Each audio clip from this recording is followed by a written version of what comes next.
I often ask myself one question. What would you do if you discovered that someone you loved was hiding terrible secrets? Would you stay quiet because you were afraid, or would you face the truth even if it broke your heart? My story begins in a quiet seaside town, inside an old house that looked beautiful from outside, but was filled with lies inside.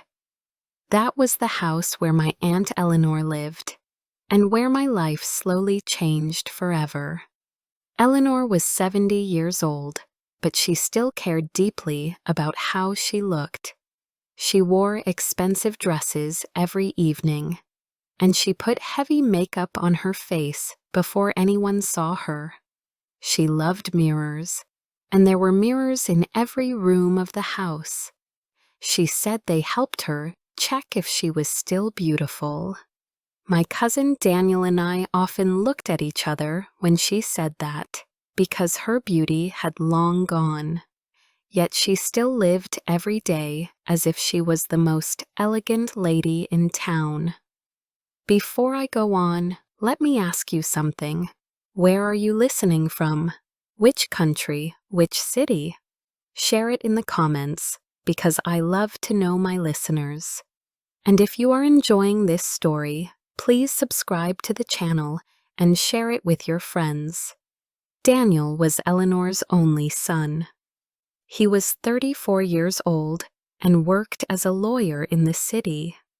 He did not earn a lot, but money was never a problem for him because Eleanor was rich. Daniel had a gentle face and quiet manners. He was intelligent, but he had no confidence. He often did what his mother wanted instead of following his own wishes. He respected her too much, and he was too shy to fight against her opinions. I was Eleanor's niece, Clara. My father had died when I was a teenager, and I had no money of my own. That was why I came to live with Eleanor. She gave me a small guest house room at the edge of her property. From my window, I could see the great cliffs and the endless blue sea.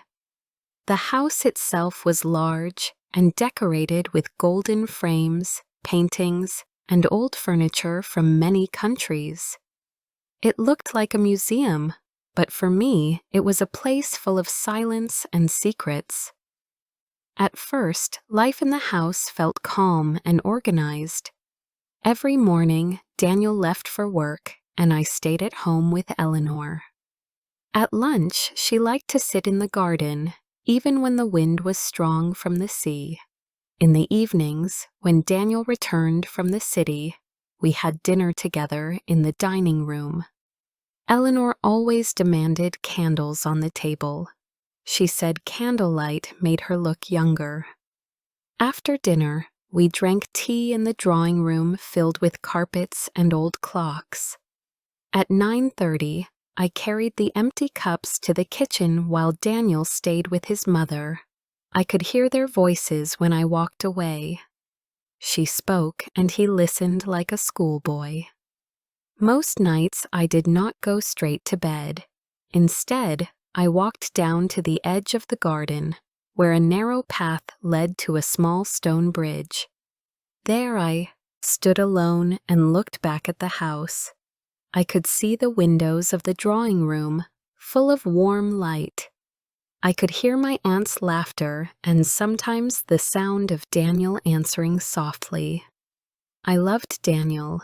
I had loved him since the first day I arrived, but I could never tell him. I was shy, and Eleanor's presence made me silent.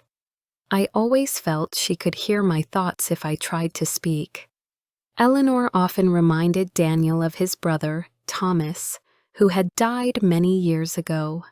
Thomas had been handsome and clever, and she spoke of him with shining eyes.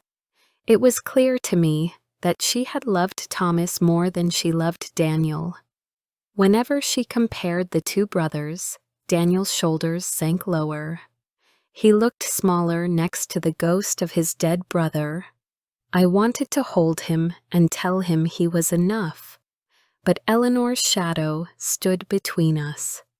In summer, Eleanor liked to rest in the courtyard behind the house. It was a square space surrounded by high stone walls, safe from the sea wind.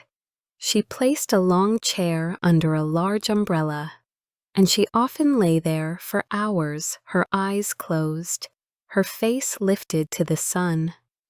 She believed sunshine, fine food, and love could make her live forever.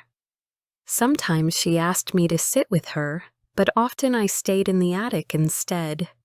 The attic was hot, but from its window I could watch her below. One day, lying there on a thin blanket, I heard something strange. At first, I thought it was the wind moving through the old wooden roof. But then I heard words. A soft, trembling voice whispered through the metal vent beside me. I turned my head toward it and listened. The voice was my aunt's, but it was not like her normal speech. She was not talking to me or even to Daniel. She was speaking to someone who was not there. "No, Thomas, it was not my fault that you died," she whispered. "I only wanted the best for you. I told you she would not last, that she would tire you. And it was true. You died without knowing the truth, but I never wanted that for you." I froze. My body felt cold though the sun was burning above me. My aunt was speaking to her dead son, and worse, she was confessing something I did not understand. She spoke as if she had pushed him away from someone he loved. Then her voice grew stronger. "Ah well, a heart must feel pain, but it is better than breaking. Daniel will never be like you, Thomas. He is weak, and poor Clara waits for him with her quiet eyes. He could marry her tomorrow if he wanted, but he does not care for her. He will remain my little boy forever." My eyes filled with tears, and my hands shook. She knew how much I cared for Daniel, yet she laughed at me in her secret thoughts. She believed he would never love me. And perhaps she was right, because Daniel never spoke to me of love. I lay back down, pressing my face into the blanket. My heart was racing. My aunt was not simply a vain old woman who liked mirrors. She was a woman who carried heavy secrets and spoke them when she thought nobody could hear. But I had heard, and now I could not forget. Later that night, I walked once again to the stone bridge. The sea was dark, and the stars were cold above me. I thought about Daniel, his tired eyes, and his quiet smile. I thought about Thomas, who died so young. I thought about Eleanor, lying in her bed with her painted face washed clean, whispering into the night. I asked myself again, what would you do if the person who controlled your life was also the person who destroyed your future? The following days, I returned to the attic each afternoon. I waited by the vent whenever Eleanor lay in the courtyard. Sometimes there was silence. Sometimes she spoke again. Her words were filled with guilt, but also with pride. She said she had stopped Thomas from marrying a poor girl from the village. She said she had saved him from a mistake, but her words trembled with regret. I felt sick listening to her. She had destroyed her son's happiness, and now she was destroying Daniel's life too, by keeping him tied to her. I wanted to scream down the vent, to tell her I knew everything. But I kept silent. Instead, I began to plan. I would use her own whispers against her. I would speak back through the vent in a low, terrible voice. I would pretend to be Thomas, returned from the dead. Perhaps then she would let Daniel go. Perhaps then she would lose her power. That thought gave me both fear and strength. For the first time in many years, I felt I had a weapon in this house of lies. The first time I spoke into the vent, my hands were shaking so badly that I almost dropped the blanket I was lying on. The house was silent around me, the sky was bright, and Eleanor was once again in her courtyard chair. I pressed my mouth close to the dark metal opening. My voice came out low and strange. "You killed me, Mother. Do not destroy Daniel too." I pulled back quickly, my heart beating hard. For a moment there was only the sound of the sea wind outside. Then I heard her sharp breath. "Thomas?" she whispered. Her voice was shaking. "Is that you? Are you here to punish me?" I felt a cruel fire inside me. For years she had laughed at me in her secret way. For years she had controlled Daniel. Now she was afraid. I leaned close again. "Yes, I am Thomas. You killed my love, and you broke my life. Leave Daniel alone. Let him marry. Let him live." Silence followed, and then I heard her crying. I had never heard my aunt cry before. The sound was heavy, like a woman who carried too much pain. For a moment, I almost felt pity. But then I remembered her words about me, how she had called me boring and weak. My pity turned to anger again. I stood up, left the attic, and walked down into the garden with my face pale and my heart racing. That night, Eleanor went to bed earlier than usual. She did not speak much at dinner, and Daniel asked her if she was ill. She only smiled weakly and said the sun had made her tired. I watched her carefully, and I could see the lines on her face looking deeper, as if something had broken inside her. The next afternoon, I went back to the attic. I waited for her to lie down in her chair again. When she closed her eyes, I put my mouth to the vent once more. "Mother, you must listen. I suffered because of you. Do not make Daniel suffer too. Let him go." She gasped and covered her face with her hands. "No, no," she whispered. "I only wanted the best. I only wanted him safe." "You wanted control," I answered, "but you cannot control me now. I am dead. And you cannot control Daniel forever. Release him, or I will not let you sleep." She made a noise like a frightened animal. I listened for a long time, but she did not speak again. When I went down later to clear away her blankets, she stared at me with strange, wide eyes. It was as if she wanted to ask me something, but her lips remained shut. The change in her grew each day. She walked more slowly, and she ate less food. She spent longer hours in her room, and sometimes she looked at Daniel with an expression that was almost fear. He asked her often what was wrong, but she gave no answer. I stayed quiet too. My secret lived only in my heart, and it gave me both guilt and strength. One evening, Daniel surprised me. After dinner, when I carried the cups into the kitchen, he came out to the garden.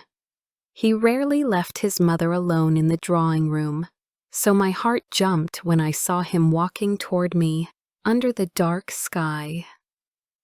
"Clara," he said softly, "why do you always wait here at night?" I tried to speak calmly. "Because it is peaceful, because I like the stars." He stood beside me, his hands tight together. "I like the stars too," he said, "but sometimes I feel as if they are too far away, as if happiness is also too far away." I wanted to reach for him, but I was afraid. Instead, I asked, "Do you feel trapped, Daniel?" His face was pale in the starlight. "Yes, I feel as if my life has never been mine. My mother always knew best. My brother was her favorite, and now she only sees me as a shadow of him." I felt tears in my eyes. "You are not a shadow, Daniel. You are more gentle and more kind than he ever was. You are enough." He turned to me, and for a moment our eyes met. Something warm passed between us, something that made me believe there was still hope. But then he shook his head. "I cannot marry, Clara. I cannot even think of it. I have no money, and Mother, she would never allow it." I wanted to scream the truth at him. I wanted to tell him that his mother was already breaking under the voice of her dead son. But I stayed silent. I could only whisper, "One day, Daniel, one day you will be free." The next week, storms came over the sea. The air was heavy, and black clouds covered the house. Eleanor hated thunder. She refused to come downstairs whenever the sky was loud. She stayed in her room with the mirrors covered by cloth. Daniel worried about her health, but she told him to leave her alone. I knew the truth. I had made her afraid, and now her world of control was falling apart. One afternoon, when the storm was at its loudest, I went up to the attic again. My heart was beating fast, but I knew I had to finish what I had started. I pressed my mouth to the vent. "Mother, it is me again. You destroyed me, but I forgive you. Only if you let Daniel live his life. Do not keep him here. Do not make him your prisoner." There was no sound at first. Then I heard her whisper, "Thomas, is it really you? Are you here in this house?" "Yes," I said firmly. "I am here, and I will not leave until you free him." She cried out suddenly, a strange cry full of terror. I heard her footsteps running across the courtyard. She no longer lay in her chair. She no longer believed in her safety. She was broken. That evening, she came into the drawing room wearing a black dress. Her face was covered in powder, but it could not hide the lines of fear. She looked at me, then at Daniel, and her lips trembled. "You two should get married quickly," she said in a sharp voice. "You are so much in love." Daniel stared at her with shock. "Mother, you always told me cousins should not marry. You told me that again and again." Her eyes were wide and strange. "You are not cousins. Your father was not Henry. Your father was another man. A greater man. A man too great to have a weak son like you." Daniel's face turned white. He looked at me as if the ground had opened beneath him. Eleanor left the room without another word. We sat in silence, our hearts heavy with what we had just heard. That night I could not sleep. My plan had gone further than I ever imagined. I had wanted to make her afraid, but now her madness was spreading into the whole house. I asked myself if I had done something terrible, but then I thought of Daniel's face, and my fear turned again into determination. He had to be free, even if the truth destroyed us all. After that night, the house changed completely. Eleanor no longer walked with pride through her rooms, showing her beauty in mirrors and lights. Instead, she closed herself away. She kept her door locked for hours, sometimes even for whole days. When she did appear, she looked thinner, weaker, and more restless. Her eyes no longer shone with control. They burned with suspicion and fear. Daniel became more worried every day. He asked her to see a doctor, but she refused. She said she needed no one and that she was strong enough to live forever. But her hands shook when she held her teacup, and her voice trembled when she spoke. I could see that her belief in herself was gone. The woman who once commanded every room now hid from the world. Still, I knew the truth. It was my voice, pretending to be Thomas, that had broken her. At first, I had felt powerful. I believed I was saving Daniel by forcing her to release him. But now I started to wonder if I had done something cruel. Sometimes, late at night, I lay awake and asked myself if I had destroyed her mind with my lies. Daniel and I grew closer in those weeks. We spent long evenings together by the fire, while Eleanor stayed upstairs. He told me stories of his work, of small cases and long days in the city. He told me about his dreams, how he once wanted to travel, to see the world beyond the town and the sea. I listened, and every word made me care for him more. One evening, I dared to ask him, "Do you think your mother ever loved anyone?" He looked into the fire with tired eyes. She loved herself. She loved power. She lived by controlling other people's lives. She destroyed Thomas, and now she tries to destroy me too. I do not think she knows how to love. His words were heavy with pain, but they also gave me hope.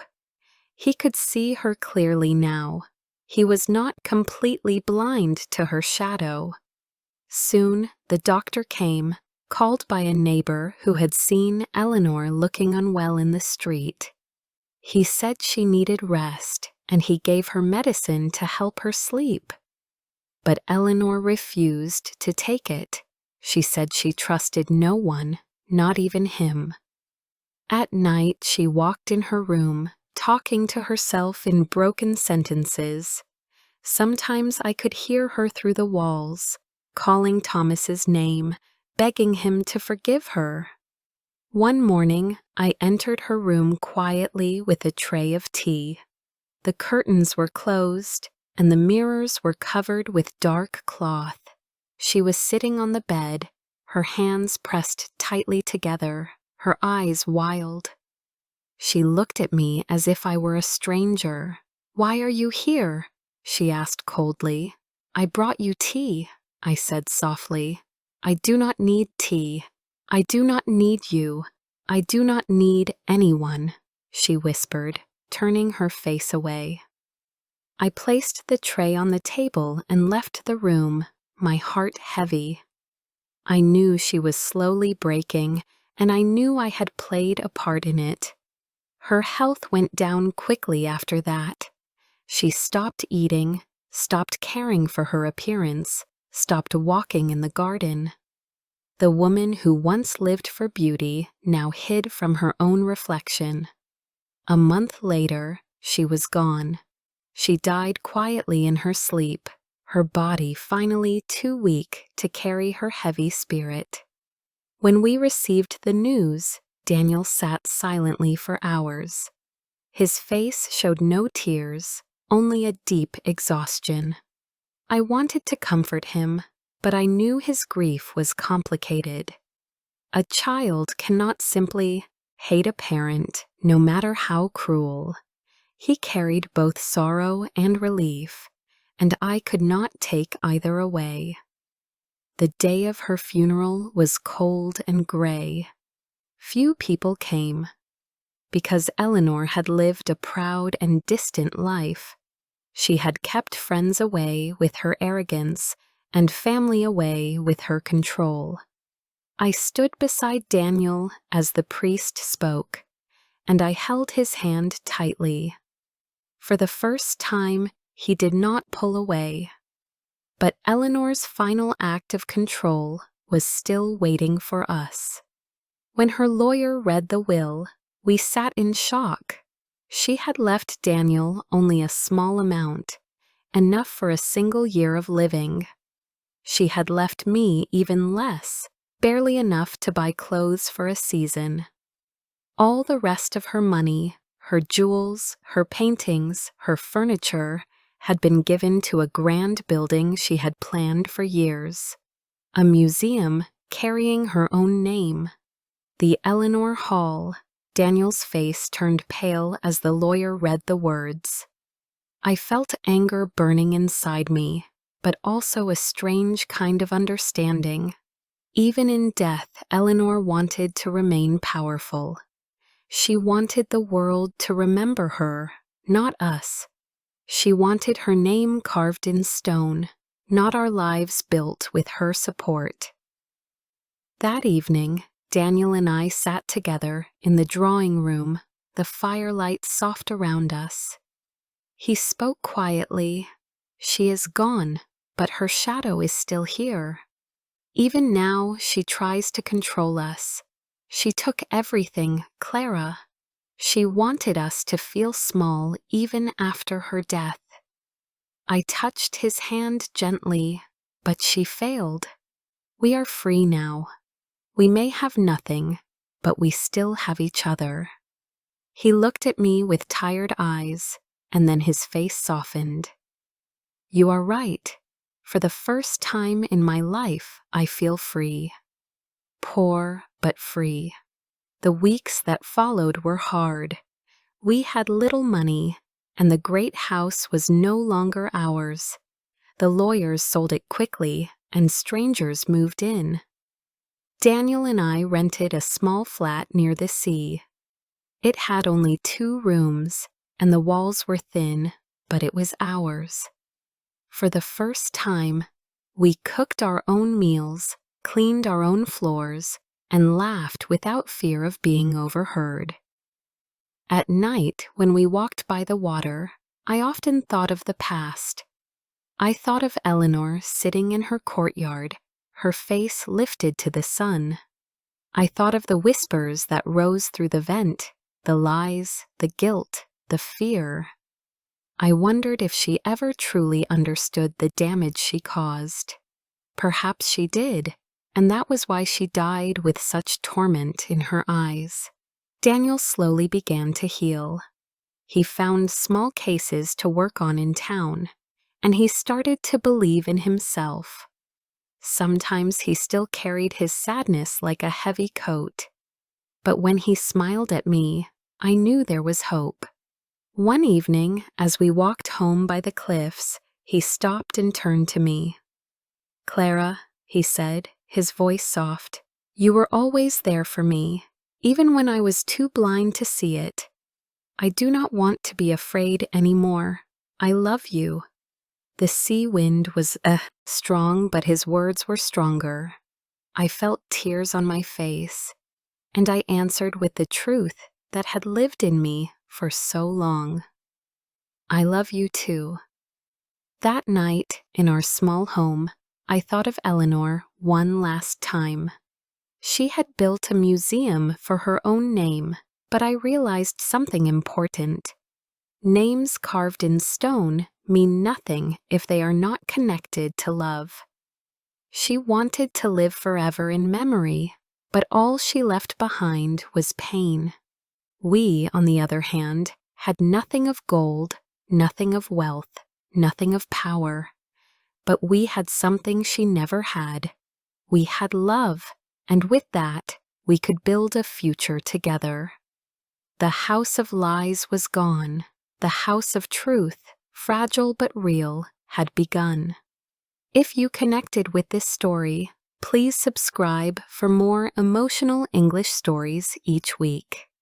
Share it with friends and leave a comment about what touched your heart the most.